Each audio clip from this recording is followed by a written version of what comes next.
Quand j'étais un jeune homme, grandissant à New York, j'ai refusé de prêter serment d'allégeance au drapeau.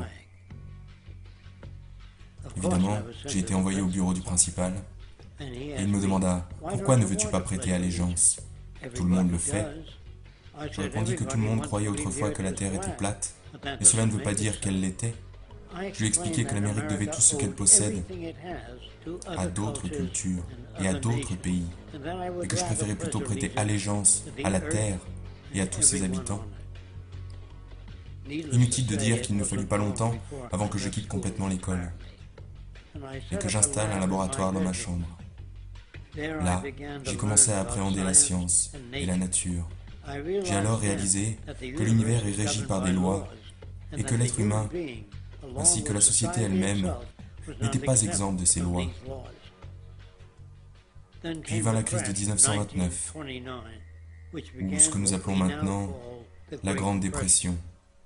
J'ai trouvé difficile de comprendre pourquoi des millions de gens étaient sans travail, sans abri, affamés, alors que toutes les usines étaient bien là. Les ressources n'avaient pas changé. C'est alors que j'ai réalisé que les règles du jeu économique étaient intrinsèquement invalides.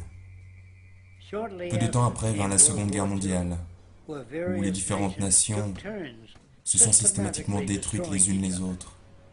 Plus tard, j'ai calculé que toutes les destructions et les ressources gaspillées consacrées à cette guerre auraient pu facilement répondre à l'ensemble des besoins de chaque homme sur la planète. Depuis ce temps-là, j'ai observé l'humanité mettre en scène sa propre extinction.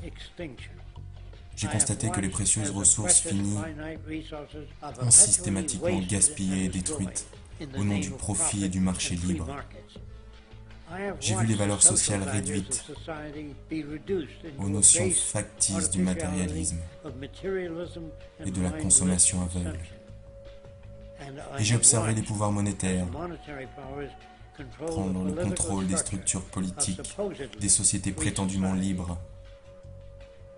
J'ai 94 ans maintenant, et je crains que ma disposition soit la même que ce qu'elle fut il y a 75 ans.